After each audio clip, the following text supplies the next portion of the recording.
Comienza A la Izquierda Late el Corazón, un programa periodístico parlamentario y de actualidad. Acompáñanos por Radio Fénix 1330M y radiofénix.ui o más tarde en nuestras redes sociales. A la Izquierda Late el Corazón. El accionar parlamentario cerca de la gente.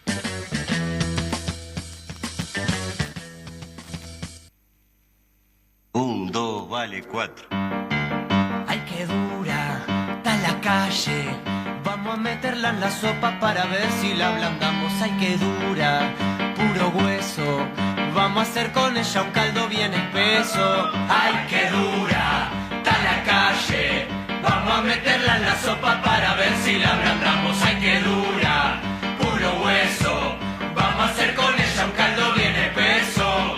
Métale baldosas grises y pedazos de cordones. Échele un poco de sal al hormigón. Alquitrán bien picadito, adoquines saltaditos y en las bocas de tormenta pimentón. ¡Qué recetón! ¡Ay, qué dura está la calle! Vamos a meterla en la sopa para ver si la ablandamos. ¡Ay, qué dura! Puro hueso. Vamos a hacer con ella un caldo bien espeso. Muy bien, bueno, buenos días para todas y todos. Nos encontramos en un programa más de A la Izquierda Late el Corazón. La calle está dura, pero la gente está ahí resistiendo. Sí, con tremendo calor. Paola, buenos días. Muy buenos días para todos, todas y todes. Una vez más acá en la Radio Popular La Fénix con Majito. Mucho calor y mucho movimiento cuando bajaba para acá en la explanada de la Universidad de la República, como también en los distintos centros universitarios, porque hoy se celebran las elecciones universitarias, donde los distintos órdenes eligen a sus representantes.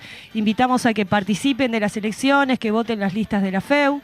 Y bueno, nada, eso. Sí, justo teníamos el compañero que acaba de dejar los micrófonos. Que se iba a votar. Va directo a votar, sí, es Sí, necesario. Sí. Por lo menos es un acto democrático que por el momento no nos están, bueno. No, el cogobierno es una cogobierno conquista de la lucha. Que creo que Uruguay es uno de los países que tiene sí, cogobierno. No en todos los países es así. Exactamente, y lo que hacemos es elegir a los representantes que, valga la redundancia, representan tanto estudiantes, docentes, egresados en los consejos, que son la dirección de los distintos servicios, como después eventualmente se eligen de toda la universidad, ¿no? O sea, son como distintos niveles. Pero en este caso elegimos a nuestros representantes en los consejos universitarios de los distintos servicios. Y bueno, y está bueno apoyar. Muchas veces, no conozco a nadie. Bueno, pero vamos a respaldar a los estudiantes, docentes y egresados que dedican su tiempo a estudiar, a dar las discusiones y a mejorar. Exactamente, y a representar a los intereses también de cada uno de los distintos órdenes, ¿no? Muy bien, lindo día, sí, y tenemos movidito el programa de hoy. Sí. Si te parece, vamos, como siempre, a ofrecerle a nuestra audiencia la columna de la diputada Ana Olivera, como todos los miércoles. Ahí va, vamos. Bueno, muy buenos días. Estamos aquí en esta columna que, como ustedes saben, fruto de la actividad parlamentaria, grabamos con un día de anticipación. Y hoy la grabamos en el medio de una enorme manifestación que no fue solamente en el departamento de Montevideo, vinculada, es decir, con las componentes y lo que significa la reforma jubilatoria que hoy nos presenta la coalición de gobierno. Pero nosotros queremos dividir en dos partes la intervención del día de hoy, es decir, porque uno, más allá de que viene con objetivos claros, a veces hay otros temas que te interpelan. Y me parece que no podemos en nuestro programa dejar de hablar de un tema sustantivo que se trata de la militancia como concepción de vida. Hace mucho tiempo que vengo insistiendo con esto. Y en estos días hemos tenido 3 temas que nos ponen esto sobre la mesa. Lo tuvimos en esta semana con el fallecimiento del querido entrañable Julio Baráibar, militante justamente de toda la vida, que hizo honor a la palabra militancia, más allá del conjunto de responsabilidades que tuvo, más allá del rol que tuvo en el Ministerio de Trabajo y en el gobierno. Es decir, fue un militante en toda la línea. Lo tenemos con la mesa política en Maldonado y el reconocimiento al compañero Óscar de los Santos, un compañero que fue atacado políticamente, 4 juicios, fue archivado el cuarto juicio. Y ayer justamente en ese homenaje que se hacía, nos decía el compañero, tenemos que pensar menos en quién va a ocupar los lugares, pensemos menos en qué silla nos vamos a sentar. El llamar a la militancia, porque el objetivo, lo que está en el centro es la pública felicidad, no hay otra cosa. Y por último, en el día de hoy, será ayer cuando ustedes escuchen esto, la renuncia a la banca del Senado del compañero Danilo Astori. Yo no voy a hacer un panegírico de Astori ni decir en cuántas cosas coincidimos y en cuántas cosas no, porque eso es el Frente Amplio, la unidad en la diversidad. Pero quiero reivindicar esta frase en su carta de renuncia. El dolor no me llevará a dejar de ser un actor político. Estoy viviendo un cambio de escenario, pero no de la razón que inspira gran parte de mi vida, y que no es otra que la dedicarme con la mayor intensidad a construir con mis compatriotas un Uruguay próspero, equitativo, abierto, hospitalario para los jóvenes que ya están ocupando lugares destacados en esta trayectoria. Es decir, acá no se trata de dónde estoy, no me voy de la vida por dejar un lugar. Es decir, porque la militancia es eso, en cualquier lugar es una concepción de vida. Discúlpenme que lo diga con este sentimiento, porque realmente estos días justamente tienen este alto contenido de emotividad, porque esto es lo que tenemos que rescatar. Sin esto seguramente no vamos a construir esa sociedad que nosotros queremos construir. Y volviendo, o sin volver, porque es parte de esto mismo, porque es parte de la lucha, quiero analizar 2 aspectos, porque creo que tenemos que de a poquito ir desbrozando el tema de la seguridad social. Primero que nada, porque hemos comentado ya en nuestra columna por qué no estamos frente a una reforma de la seguridad social y por qué esta es una simple reforma jubilatoria. Pero junto con eso está lo que se construye hacia afuera, lo que cada una y cada uno puede escuchar, sí, como yo oye el informativo tempranito de la mañana y los diferentes actores te plantean, te hacen sus planteos. Inclusive las cosas que se dicen acá en la comisión. Aprovecho para pasar el aviso. No se olviden que el 17 de noviembre vence el plazo para que las organizaciones sociales pidan entrevistas ante la comisión especial para expresar sus preocupaciones en relación a esta reforma. Continúo. Nosotros tuvimos la semana pasada entonces la visita del Poder Ejecutivo explicando, hablamos de esto también la semana pasada, pero ahora tenemos la versión taquigráfica, que es así, que no nos deja mentir, pero que nadie la lee, ¿no? Decía mi amiga Marina, el libro íntimo de la Cámara. Entonces, en realidad, es decir, acá tenemos primero un relato que se quiere construir y que el ministro Mieres lo repite y lo repite y lo repite. Acá hubo un diálogo imponente. Fíjate que llega a decir: esta comisión trabajó durante un año, desde noviembre del 2020 a noviembre del 21, y les diría con toda convicción que se llevó adelante en ese proceso de un año un diálogo muy amplio que no tiene antecedentes en la historia del Uruguay. Esta frase la repite a lo largo de su intervención. Esto es eso que llaman construir un relato. Lo vas repitiendo, y acá dice: ¿cómo es que ustedes dicen que no hubo diálogo? Bueno, nosotros decimos, eso no es verdad. No existió un diálogo con la ciudadanía y no es posible hacer una reforma sin diálogo con todos los actores. Las reformas que el Frente Amplio realizó sí contaron con diálogo, con todos los partidos políticos, aunque después ellos se retiraron, con la Universidad de la República, con la Central de Trabajadores, con ONASPU, con el movimiento feminista. Es decir, trajimos personas del exterior, la OIT presente, es decir, muchísimo diálogo antes de cada una de las reformas que se desarrollaron. Pero si uno escucha también, dicen no, porque el Frente Amplio no hizo reformas. Ustedes hablan de que hay una reforma necesaria, pero ustedes ¿por qué no hicieron reformas? Nosotros hicimos las reformas adecuadas para el momento que se estaba viviendo. ¿Cuál era el problema que nosotros teníamos en el 2005, el 2006, el 2007? Que la gente no llegaba a jubilarse, porque a los 35 años de trabajo nadie llegaba. Teníamos un problema de cobertura, porque la crisis del 2002 impedía que mucha gente llegara a la cantidad de años trabajados y no iba a conseguir un trabajo formal. Por lo tanto, es decir, esos que dicen que no hicimos una reforma, después la critican en el mismo momento. Y dice el ministro Mieres, desde el 2008, año en que comienza a verificarse un incremento significativo del gasto. Porque, claro, si aumentás la cobertura, aumentás el gasto. Ahora, en el centro está la sustentabilidad social, que la gente se pueda jubilar, que ejerza su derecho a la seguridad social. Entonces dice, hasta el 2020 cambió la tendencia derivada del diseño previsional vigente desde el 96 y ha habido un incremento sostenido del gasto medido en porcentajes del PBI.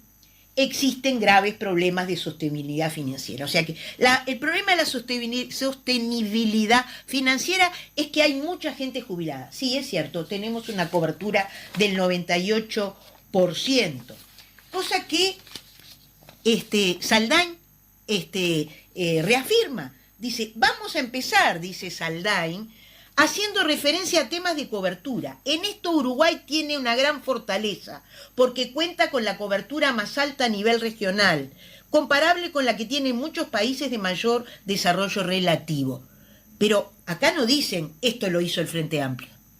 No, esto sí lo hizo el Frente Amplio, porque se planteó como objetivo, insisto, la mayor cobertura. Entonces, en ese sentido, dice, en este aspecto, en los últimos años tuvo un impacto muy fuerte en el nivel ya más micro, como consecuencia de la reforma del 2008, así, al pasar, ¿no? Entre otros aspectos, el número de jubilados subió prácticamente un 30%.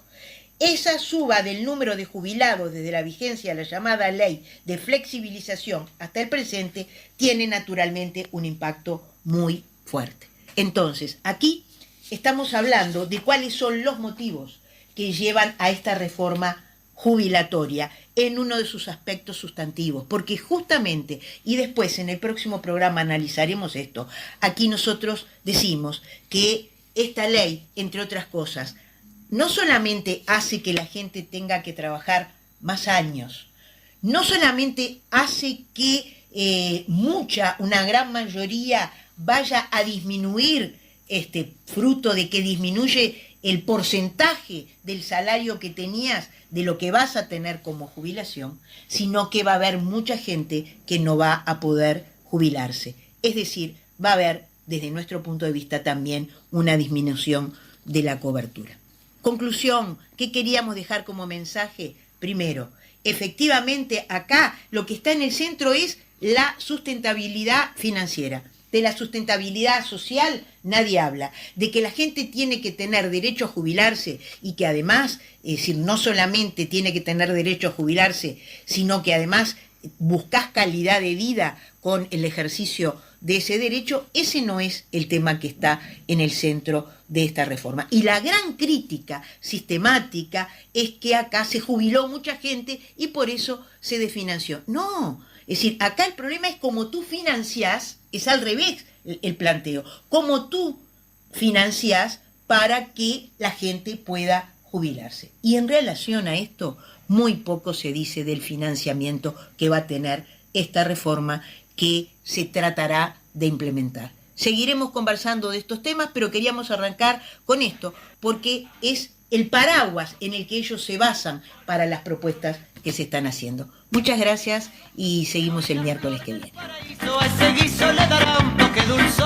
Muy linda, muy buena esa introducción, muy buena esa columna de Ana Olivera, como decíamos que ya los teníamos acostumbrados todos los miércoles, bien sintética pero bien explicativa, como a ella le gusta decir, Parlamento hacia el pueblo. También homenajeando a estos compañeros frente amplistas que son necesarios, que han sido una parte importante del desarrollo de la fuerza política, así que le mandamos un abrazo a la familia del compañero y también al compañero Astori.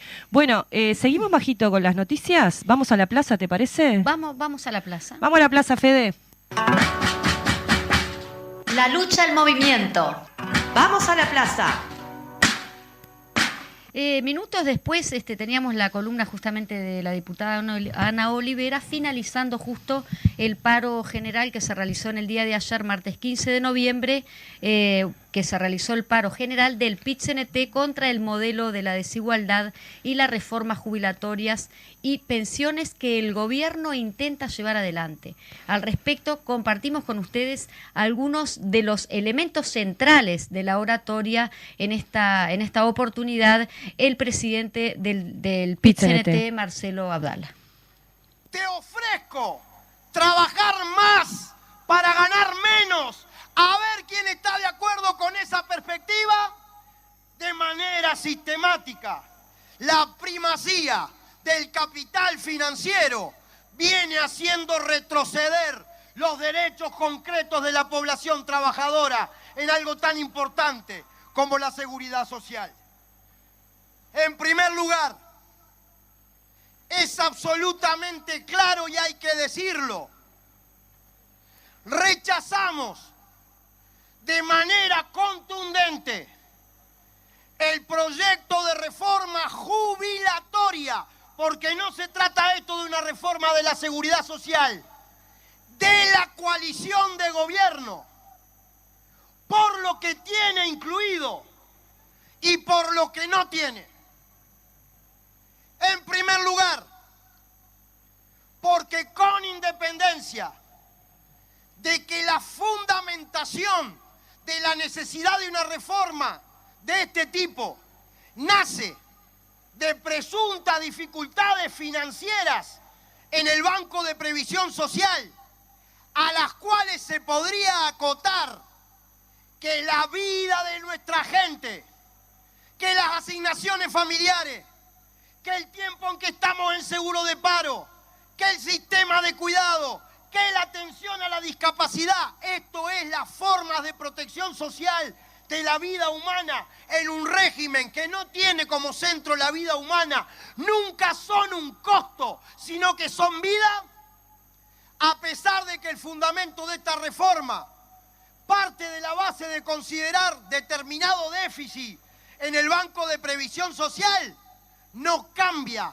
absolutamente nada en la financiación para mantener y sostener los derechos humanos inalienables de toda la población uruguaya.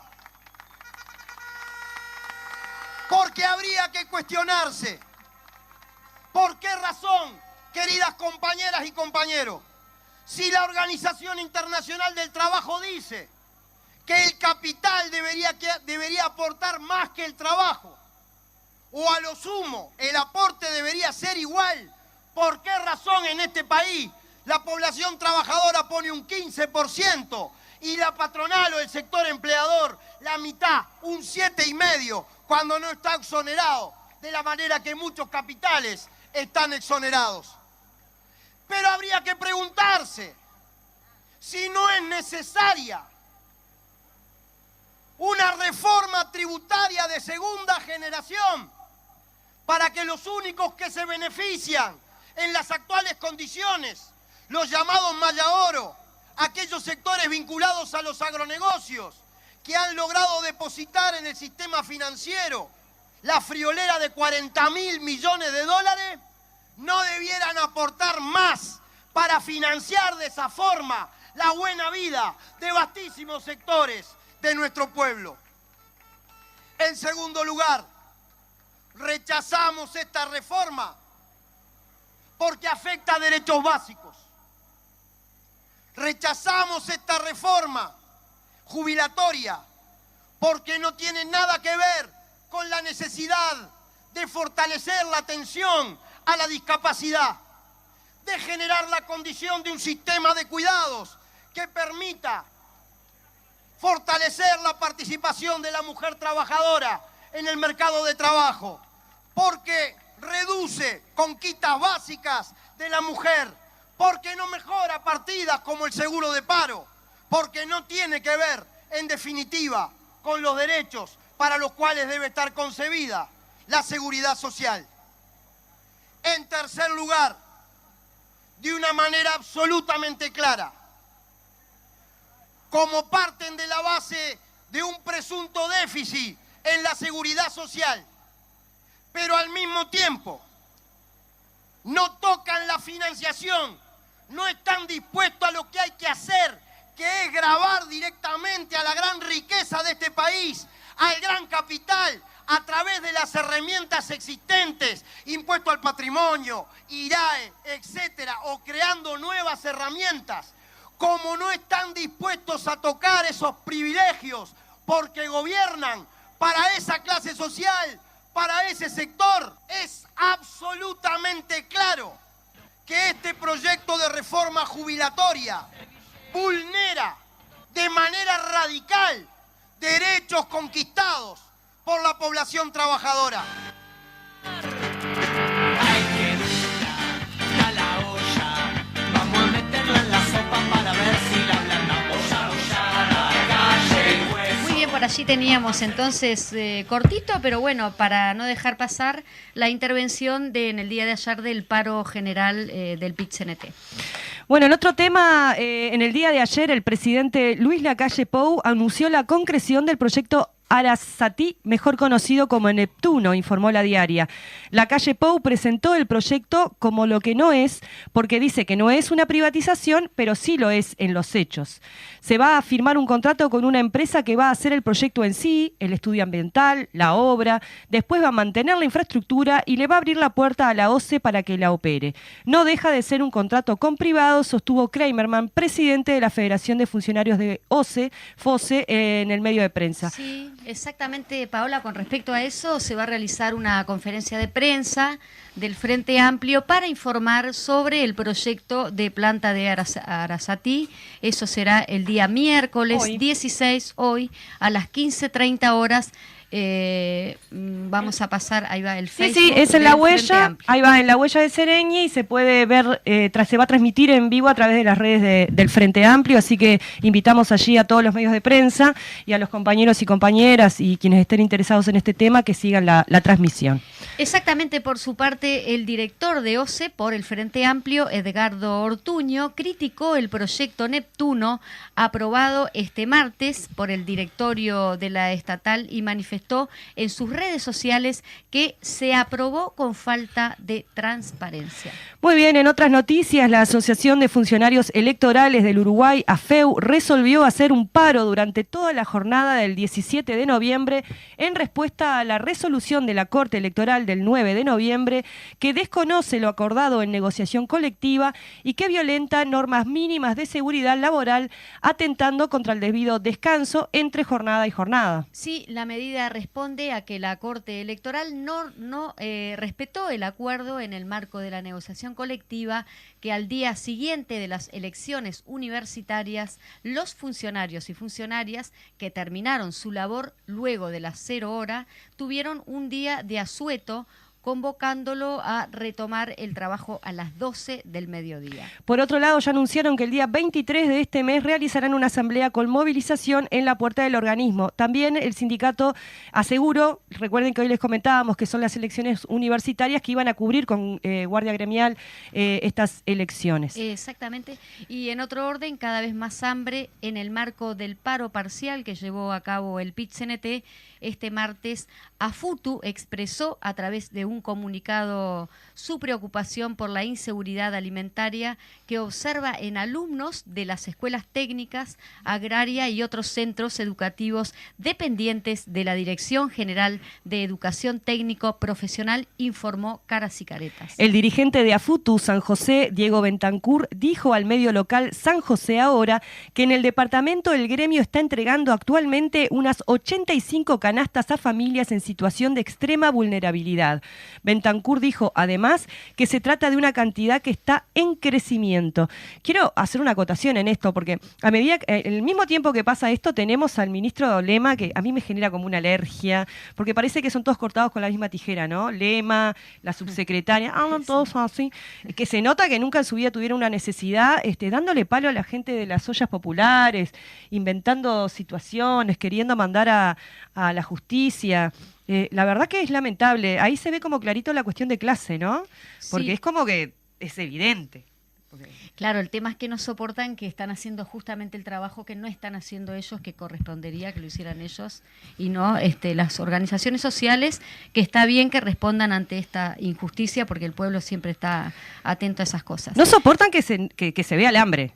Lo que quieren hacer es esconderlo y como la organización lo evidencia, entonces vamos a decir que la organización miente, ¿no? Pero se están metiendo con gente muy humilde que hace más de 2 años y medio está dándole a comer a sus iguales, a diferencia de el Ministerio de Desarrollo Social, que incluso está dispuesto a mantener las ollas sociales porque a ellos les parece que no importa cuál sea la herramienta, no importa si la gente tiene que hacer una cola para comer en una olla, lo importante es que tenga algún alimento, ¿no? O sea, es una manera sumamente indigna de tratar a la gente que más necesita, que es la que se supone que tiene que atender el MIDES. Muy bien, para cerrar informamos que este martes pasado, así como el de la próxima semana, legisladores y legisladoras del Frente Amplio recorren las coordinadoras de Montevideo presentando un panorama general en relación a la reforma de las jubilaciones de cara al plenario nacional de la fuerza política que se llevará adelante el 26 de noviembre, en el que la fuerza política afinará su estrategia y posicionamiento en relación al proyecto y su abordaje tanto a nivel parlamentario como también a nivel social. Un poquito de reiterativa Reiterativa, y, sí. sin una coma, ¿no? Muy bien, Majito, que lo leíste de corrido. Con respecto a esto, decirles que ya que está, les comparto, ¿no? En el día de ayer estuvieron en mi coordinadora, en la coordinadora Q, estuvo el senador Andrade y la compañera diputada Lustenberg, Cristina Lustenberg, y había 5 elementos principales que mencionaban allí los compañeros, que son como que te rompen los ojos y no hay forma de que la gente no lo entienda, ¿no? En primer lugar, que se había roto la promesa electoral, un poco lo decía ahora Abdala en su intervención y también lo mencionaba la diputada Ana Olivera, el tema de que efectivamente se baja la cobertura, o sea, va a haber menos cobertura con esta reforma, que se aumenta la edad jubilatoria al barrer, ¿no? Andrade ponía el ejemplo de los compañeros de la construcción, también podemos poner el ejemplo de cualquier trabajo, de los compañeros del frigorífico, que trabajan en los frigoríficos, decía, ¿no? Que la mayoría se tiene que jubilar antes y generalmente por cuestiones de discapacidad. Sí. Entonces, todos vamos a tener que jubilarlo a los 65. La disminución de todas las jubilaciones, no hay una sola una persona que cobre jubilación que no pierda jubilación, y el recorte en las pensiones a discapacidad y hacia las viudas. Decía allí el compañero que a los 180 días de aprobada esta reforma, si hay un accidente y vos tenés, por alguna razón, quedás con una situación de discapacidad, disminuye en un 20% el monto que se le estaba dando a las personas con discapacidad, y que efectivamente, a pesar de que se quieran decir lo contrario, los que más están afectados son las personas más pobres, que son los que tienen mucho más dificultad para cumplir con los requisitos, y que bueno, y que además la expectativa de vida de las personas más pobres es menor que las personas que viven con su situación resuelta, y no ¿no? es menor también mencionar a los jóvenes, ¿no? Sí, que también también en su futuro impactará y está impactando ahora en la falta, o mejor dicho, la dificultad que tienen para conseguir trabajo, lo que a futuro les va a generar, no les va a generar el tiempo suficiente como para poder jubilarse. Estamos haciendo un pequeño ensayo, transmitiendo en vivo a través de nuestro Instagram. Saludamos ahí a la compañera diputada Verónica Amato, que nos está siguiendo, y que allí también está haciendo recorridas. Sí, Valle está Fer. laburando mucho ahí. Bueno, Majito. A mí, dos frases nomás del paro del día de ayer que me quedaron, que me gustó y las quiero transmitir. Dale. Cuando el presidente del PIT-CNT menciona como un Robin Hood al revés, me encantó como frase, ¿no? Para tener. Y luego Henry Boyce Rolling, que es del Comité Democrático Haitiano, que también tuvo una muy buena intervención en el paro general, y que dice que este proyecto, reforma jubilatoria, es un proyecto de muerte. Este compañero va a estar en el grupo de los 41, que es el ámbito donde se reúnen los los delegados y delegadas al plenario nacional del Frente Amplio para trasladar una información en relación a qué está pasando en Haití, que está bueno informarse también allí, ¿no? Que es está como en una delegación exactamente aquí. Sí, en Haití es la Pichincha. demostración de todo el daño del imperialismo, el colonialismo, la discriminación, en fin, toda esta cuestión. Así que va a estar interesante, compartiremos también esta información Estaremos compartiendo con la audiencia. Y ahora nos vamos justita, Sí, ¿no? dale. Nos vamos a un corte y volvemos luego con nuestro invitado central del día de hoy, que lo vamos a estar presentando. Y que va a presentar este tenemos libro el acá también. 1, 2, vale 4. Ay, qué dura está la calle. Vamos a meterla en la sopa para ver si la ablandamos. Ay, qué dura, puro hueso. Vamos a hacer con ella un caldo bien espeso. Ay, qué dura está la calle. Vamos a meterla en la sopa para ver si la ablandamos. Ay, qué dura, puro hueso. Vamos a hacer con ella un caldo bien espeso. Métale baldosas grises y pedazos de cordones. Échele un poco de sal al hormigón. Alquitrán bien picadito, adoquines saltaditos y en las bocas de tormenta pimentón. ¡Qué recetón! Vamos, muy bien, estamos al aire nuevamente, aquí con nuestro invitado del día de hoy, el secretario general de FENAPES, Emiliano Mandacén, que están también con el compañero Leonardo ahí del PIT-CNT, le damos la bienvenida. Bueno, gracias a ustedes como siempre por el espacio y bueno, acá estamos a las órdenes para dialogar un poco y conversar. Si me permitís, antes de empezar contigo, le queremos presentar al aire un libro que se titula La política educativa en Uruguay, experimentos y alianzas empresariales para lucrar con el derecho a la educación. Sí, ya generó polémica en estos días porque el libro ya está accesible digitalmente y tuvimos algún intercambio con algún actor del gobierno bastante interesante vía Twitter. Sí. Muy entretenido, se ha dicho de paso. No, el libro es producto de una investigación de muchos años de la Federación. Nosotros arrancamos en un proceso de investigar a fondo la política educativa en el año 2016, cuando tomamos conocimiento de un documento de la OCDE, que ese documento, si uno lo analiza, es todo lo que salió en la LUC sobre gobierno de la educación, estaba ahí, ya puesto por la OCDE, y nosotros lanzamos la primera investigación en 2017, un año después. En 2018 hay un documento emblemático del Banco Mundial que se llama Aprender, donde toda la transformación educativa que está instalándose hoy estaba establecida desde ahí, y en el 2019 nosotros sacamos una segunda investigación, y ahora profundizamos en lo que el que prologa el libro, el politólogo Gabriel de la Coste, hace llamar la maraña, ¿no?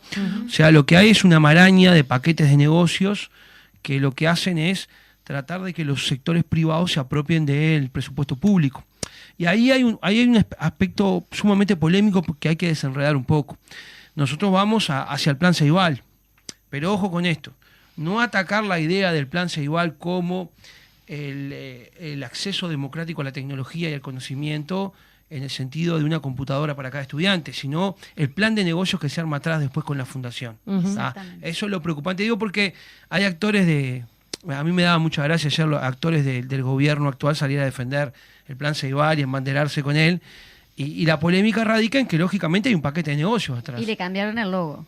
Le cambiaron el Que no es logo, poca le cosa. cambiaron la lógica, pero digo, ahí hay que dar vuelta esa rosca, porque lo que hay es una gran operación es como un pulpo con muchos tentáculos que opera en el Uruguay. Hay un escenario de mucha fortaleza cultural de lo que es la educación pública, y no hay una expectativa de expansión brutal de la matrícula de la educación privada. Entonces lo que se hace es que a través de determinados mecanismos lo privado se termine apropiando de lo público, y después la privatización de la política educativa pública. O sea, se compran paquetes prontos, pedagógicos, donde lo que se hace es estandarizar el conocimiento y establecer una educación, diríamos, estandarizada, de reclutamiento, de adiestramiento para amplias mayorías de la sociedad, y después para una élite reservar el acceso democrático al conocimiento universalmente válido.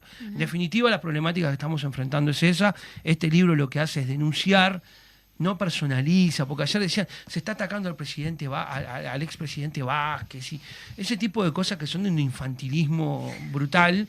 No, de ninguna manera. Lo que hace es polemizar con qué se hace después con una herramienta que de alguna manera permitió que en todos los hogares haya una computadora. Pero, ¿qué se hizo después? ¿Cuál es el plan de negocios atrás? Bueno, es eso lo que problematiza también con el Instituto Nacional de Evaluación Educativa. Y bueno, ha dejado nervioso a más de uno, señal que el trabajo está bien hecho.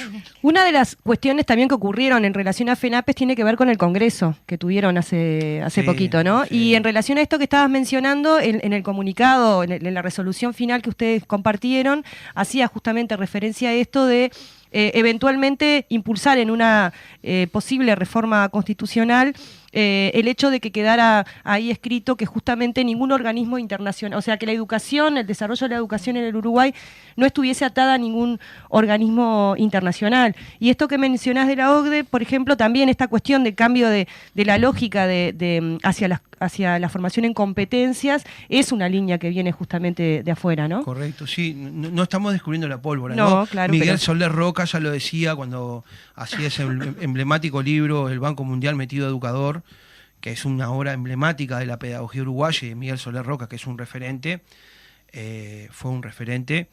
Creo que nosotros en el Congreso lo que establecimos fue líneas estratégicas que nos permiten de alguna manera instalar un debate en el marco del Congreso del Pueblo, que para nosotros es un eje central, y después una serie de políticas educativas que las vamos a estar dando a conocer en los próximos días, donde buscamos de alguna manera problematizar y tratar de ir a los problemas reales que tienen tanto los procesos de aprendizaje como las condiciones de trabajo de nuestras compañeras y compañeros. Ahí también el Congreso reveló también claramente la falta de una actitud democrática de las jerarquías de la educación. Los docentes el día viernes no pudieron asistir en su gran mayoría al lanzamiento del libro porque no se nos justificó la inasistencia. Nosotros solicitamos con un mes de antelación justificar la inasistencia porque además era un Congreso de Políticas Educativas y no se autorizó.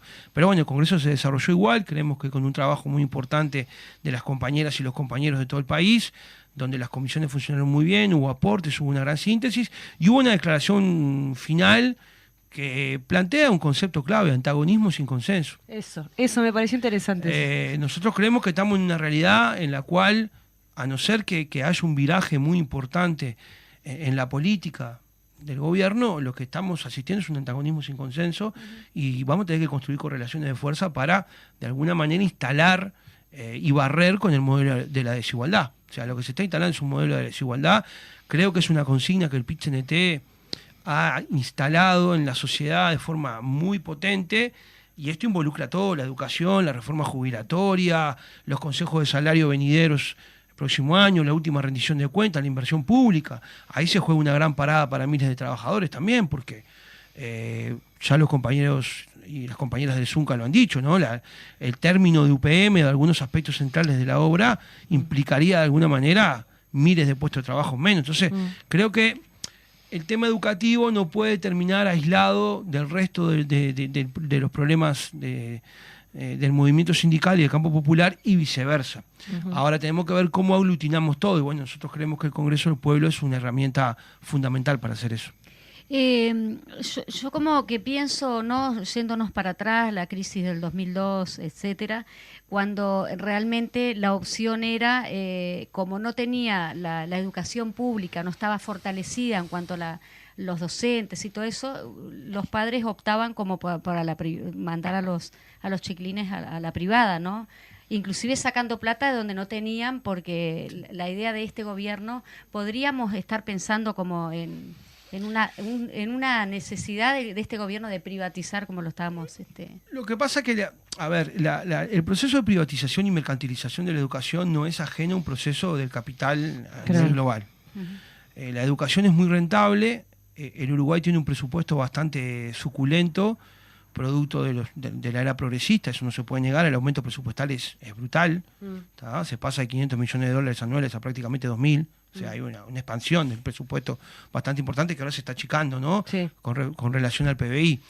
Lo que yo creo que en el Uruguay el aterrizaje de la privatización y la mercantilización tiene otras variables, porque ellos planifican mucho, ellos aprenden mucho. Y en el Uruguay ir a un embate de privatización de la educación pública rajatabla, como se hizo en Chile, es comprarse un lío mayúsculo, porque hay una cultura instalada muy potente. También hay un límite de expansión, más allá que en momentos de crisis, además mucha gente vuelve a la pública porque aprieta y rebota, termina rebotando en la matrícula pública, pero yo creo que el problema es cómo comprender la educación en el marco de un problema a nivel nacional y que nos tiene que indagar a todos. Uno de los grandes cuestionamientos que hace la transformación educativa, esta que para nosotros es un retroceso, es el carácter propedéutico de la educación, o sea que la educación prepara para el nivel terciario, ¿no? Y dicen que eso es un obstáculo. Bueno, cuando uno analiza los quintiles, el 1 y el 5, el 1 el más débil, el más vulnerable, y el 5, bueno, el 82% más del quintil 5 termina sus estudios y tiene posibilidad luego de expandir su formación y por ende tener posibilidades de acceso a trabajo más estable, y el quintil 1, que es el quintil más vulnerable, no tiene ese problema. Entonces, el problema de la educación es un problema directamente vinculado a desigualdades de base material. No obstante, la educación no es que no pueda dar una mano en todo ese proceso, pero tiene que articularse una cantidad de políticas públicas que hoy en día, ustedes lo han relatado con el tema de las ollas, ¿no? Parece que yo escuchaba, ¿no? Lema y compañía, son todos cortados con el mismo tijero. Sí, claro. Tiene una concepción ideológica donde ellos ven, o sea, su concepción ideológica se sintetiza en que las personas que no llegan son porque no se esforzaron. Claro, exactamente. Es un problema individual, no es un problema colectivo social. Entonces ahí sí hay un antagonismo sin consenso. Nosotros pensamos que hay un problema social que es colectivo. Y ahí yo creo que hay que problematizar. Desde la educación y desde el campo popular hay que recuperar banderas que son nuestras. Libertad, democracia e igualdad son banderas nuestras, no son banderas de ellos. Y ellos se han apropiado de alguna manera de eso. La libertad es una construcción colectiva. Y eso hay que instalarlo en la sociedad nuevamente. No es un bien individual, ¿no? Entonces, si uno mira la reforma, lo que hace además es agudizar los procesos de individualización, no de construcción colectiva del conocimiento. Y ahí tenemos otro lío. El problema de las competencias es que vos vas a terminar evaluando marcos de competencias y no marcos y redes conceptuales. O sea, yo voy a evaluar si un estudiante tiene capacidad comunicativa. Está bien, sí. Pero no voy a evaluar más si hay marcos conceptuales con respecto a la historia reciente, y toco el tema de la historia reciente porque ha sido uno de los temas polémicos de las últimas horas. Ahora tenemos a la novedad que Julio María Sanguinetti es historiador. Sí. Una cosa brutal. Hoy escuchaba al responsable de programas de la ANEP en el programa de la mañana, muy mirado, Desayunos Informales, donde justificaba el aterrizaje de Julio María Sanguinetti ahí, una explicación que no tiene ni pie ni cabeza. Lo que hicieron con el maestro Julio Castro, que lo presentaban en Alep. Lo de Julio Castro bate todos los récords. Pero va en la misma línea de negar el negacionismo, ¿no? Y de invisibilizar la historia reciente, o sea, entonces... Como cuando omitieron Tabaré Vázquez con respecto a las ceibalitas también. Sí, claro, sí. Es la desmemoria. Están todos cortados con la misma tijera, todos tienen una concepción ideológica determinada, donde además no hay una lucha por terminar con la pobreza. Hay una lucha por mitigar algunos procesos que puedan implicar alguna molestia para sus intereses y que esos sectores populares y vulnerables estén ahí, quietitos y obedientes. Esa es su problemática y su problema.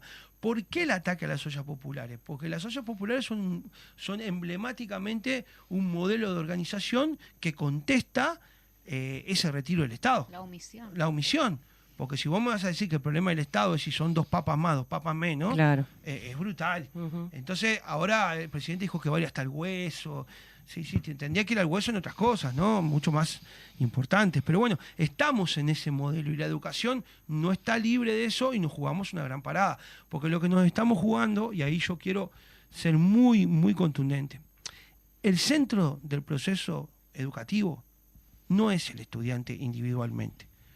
El centro del proceso educativo es el conocimiento y la construcción y la distribución del mismo en forma democrática, no solo en el aula, sino en la sociedad en general. Entonces, ese es el lío. ¿Por qué no quieren una educación integral? Porque una educación integral implica abrir a que los colectivos construyan su propia historia, y eso ellos no lo quieren hacer. Entonces, por eso lo de la declaración de antagonismo sin consenso. Ahí va. Esto último que mencionabas también está ahí en la declaración, en esto de la negación de todo el conocimiento acumulado de la sociedad, del mundo, de la historia, a las nuevas generaciones. O sea, todos quienes tenemos... Creo que todos quienes somos madres, padres, abuelos, tías de niños, niñas que están iniciando o que están en el proceso escolar o que van a pasar, estamos sumamente preocupados. Y hay una cosa que se planteaba también allí en esto de cómo la distribución del conocimiento es desigual también. El tema del capital cultural tiene que ver también con las condiciones de vida que uno ha podido desarrollar y los niveles educativos que ha podido alcanzar.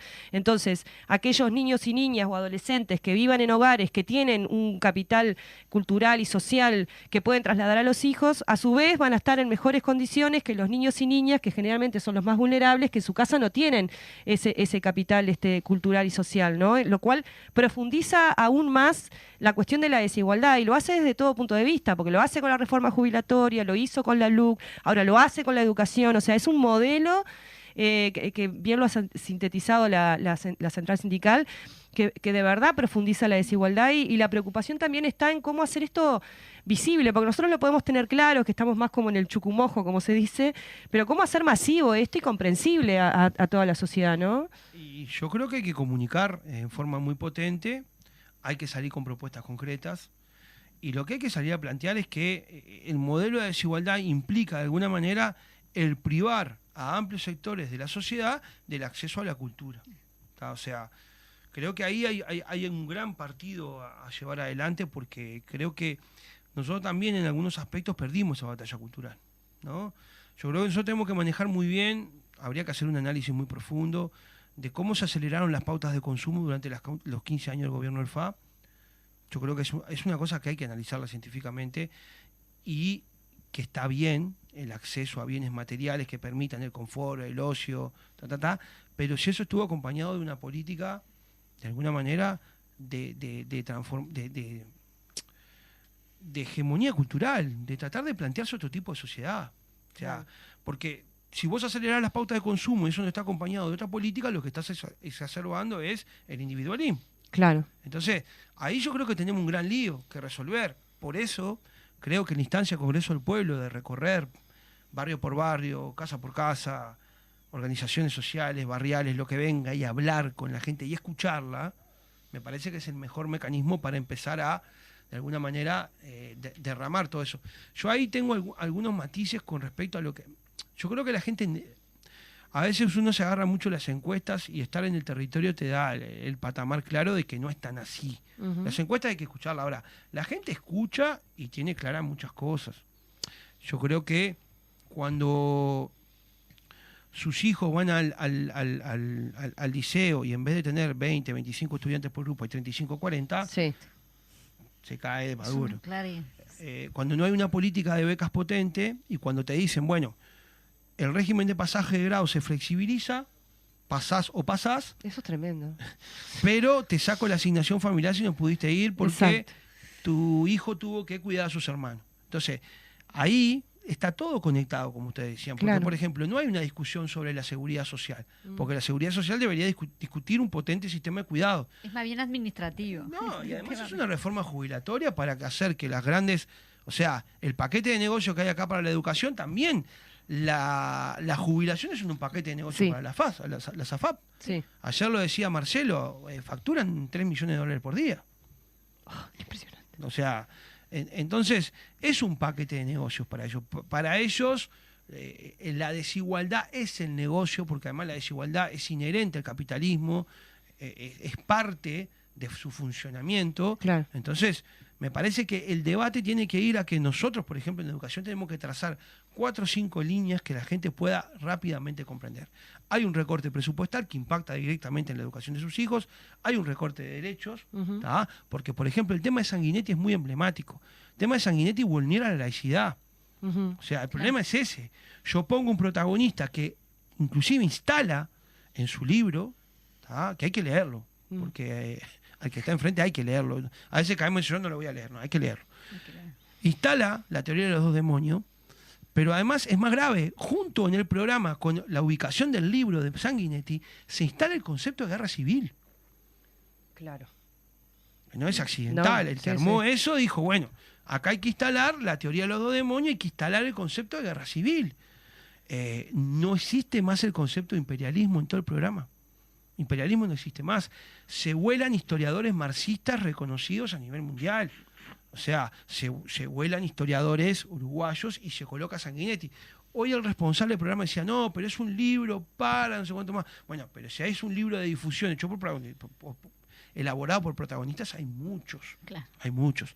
Pero creemos que la clave está en comunicar y no subestimar a la gente. Yo creo que la gente va entendiendo, va viendo cómo es la jugada y hay una realidad que es insoslayable. Cuando la gente abre la heladera y no hay para comer, ahí está el modelo de la desigualdad. Sí, claro. O sea, lo más práctico. claro, más, cuando un chiquilín tiene que ir al liceo a ver cómo come y los profesores revolverse a ver cómo le dan de comer y ahora están negando el hambre y lo que dicen... A mí me llamaba la atención hoy eso porque es un tema muy peculiar. Ellos hicieron mucho despliegue con el tema de las canastas, ¿no? Sí. Canasta Sui y Loli y todo un sector de la sociedad que se volcaba hacia los más pobres y eso. Claro, el problema es que si no hay una política de Estado, eso se terminó. Claro. Entonces, hay una negación de la realidad. Y yo creo que el blindaje mediático que tiene este gobierno es como un dique de contención. Se empezó a perforar y ahora no lo para nadie. El problema es qué consecuencias vamos a pagar porque no podemos seguir esperando. O sea, hay que formar un bloque social y político que frene la avanzada salvaje de este gobierno sobre los sectores más populares. ¿tá? Y esa clave es Congreso del Pueblo, es organización barrial, es organización en los sindicatos, es salir a recorrer, es hacer brigadas solidarias, es salir a hablar con la gente y que la gente se apropie de un proceso histórico. Pronto. Y que la gente pueda explicar esa heladera vacía.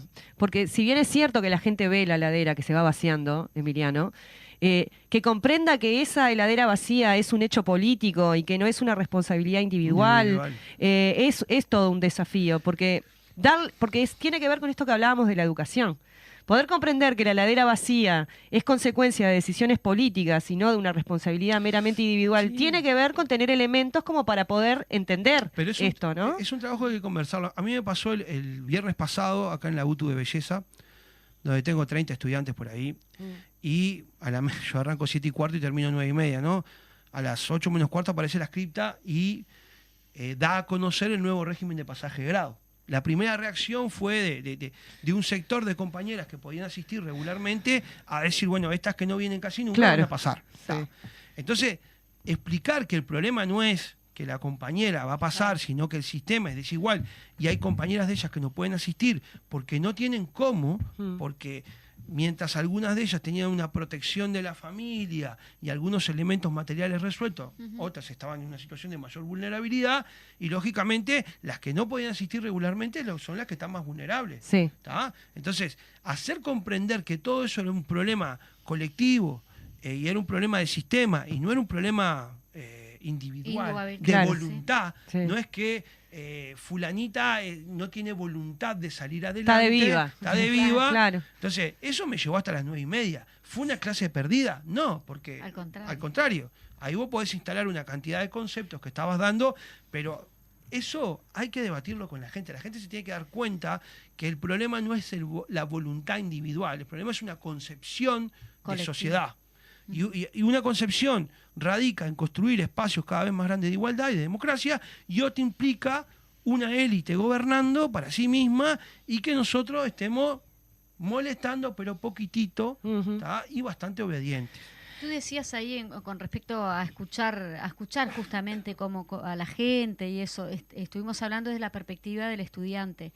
En cuanto a la perspectiva de la situación laboral de los docentes, yo ya estoy escuchando de que hay como un tema de falta de... Mirá que de nos horas. quedan 4 o 5 minutos. Pero bueno, no me gusta. Dura, es una situación muy difícil. Yo creo que es de las situaciones más difíciles que le toca atravesar a los trabajadores de educación del país, porque además vamos a tener una cantidad de compañeras y compañeros con menos horas, vamos a tener una cantidad de compañeras y compañeros con muchas dificultades laborales, y bueno, tendremos que ver cómo lo vamos a revertir. Nosotros vamos a un proceso de debate bastante profundo de cómo enmarcar el conflicto del año que viene, que se va a dar, o sea, inevitablemente se va a dar, pero no es un conflicto que lo podemos dar encerrado hacia adentro de los centros educativos. Yo creo que La clave está en que nos rodeemos de pueblo. Sí, tal cual. Si nos rodeamos de pueblo y abrimos todos los locales sindicales, todas las organizaciones barriales para dar contracursos, si metemos a la sociedad para la jugada,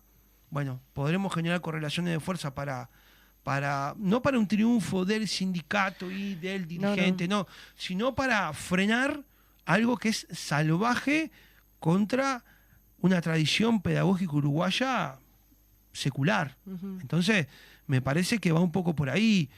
Es una situación muy dura, realmente hay amplios sectores del profesorado, principalmente los profesores más jóvenes, que no la van a tener fácil. Desde el sindicato hemos establecido muchos mecanismos de auxilio, tenemos un sistema de canastas, un sistema de también préstamos solidarios, trabajamos principalmente con mujeres jefas de hogar, son la prioridad absoluta, o sea, mujeres jóvenes, jefas de hogar con hijo a cargo, mujeres jóvenes, jefas de hogar con padres e hijos a cargo, o sea, nosotros tenemos una lista de prioridades con las cuales tratamos de trabajar prioritariamente para tratar de mitigar una situación muy dura. Yo creo que a veces uno en la vorágine de la militancia cotidiana pierde un poco eso y a veces uno se deshumaniza porque se vuelve una máquina.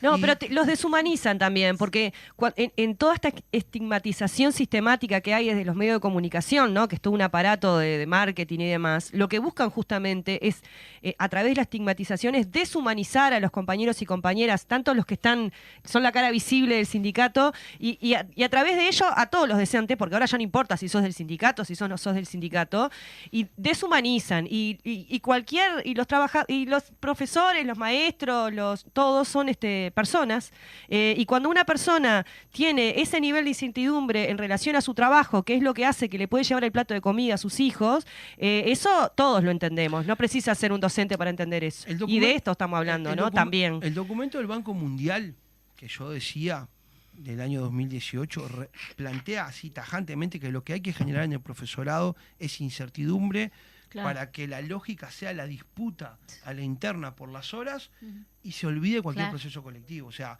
plantea que el problema son los colectivos docentes, o sea, lo plantea pero blanco sobre negro. Yo creo que ahí hay que trabajar mucho, creo que estamos más cerca de algunos procesos porque además el gobierno no solo desconoce al sindicato, desconoce al gremio docente en general. Por eso. Con el tema de las ATD. Lo desprofesionaliza, lo humilla. Yo creo que lo que hay es una humillación, ¿no? Es terrible. Si yo te pongo enfrente de una computadora a armar un puzzle de 4 piezas, te estoy humillando. Sí. Y después te hago seleccionar entre los Angry Birds, el gato con las uñas. El gato con cara de malo sería yo porque me identifico pila con el gato con cara enojado. Pero claro, es brutal eso. Y yo creo que lo que están haciendo es... Porque la gente tiene como varias etapas que son procesos colectivos, pero son individuales también. La negación de lo que pasa, después el miedo, después el enojo, y todo eso hay que transformarlo en organización. Exacto. Sí. No hay plan B. Y bueno, en eso estaremos y vamos a estar. La alienación. Y seguramente va a estar todo el pueblo unido en esa lucha, que son varias, es la de los docentes, es la de la jubilación, en definitiva es contra la desigualdad, y también poder imaginarnos una sociedad diferente. En ese sentido vamos hacia el Congreso del Pueblo. Ya estamos terminando, te agradecemos mucho que hayas estado, que estás siempre al pie del cañón para trasladarnos la situación que tiene que ver con la educación. No, agradecerles a ustedes, estando en Montevideo estamos siempre, no hay ningún problema, y nada, valorar mucho el espacio, creo que nos vamos a encontrar en las calles y hay que remar porque la historia es nuestra, no hay plan B. Claro que Muy bien, estuvimos allí entonces con Emiliano Mandacén del sindicato de FENAPES. Muchas gracias por estar con nosotros, nos despedimos, nos encontramos el miércoles que viene. En otro programa más de A la Izquierda late el corazón por la Radio Fénix, la radio popular. 1330 AM. Salud, gente. Chau, chau.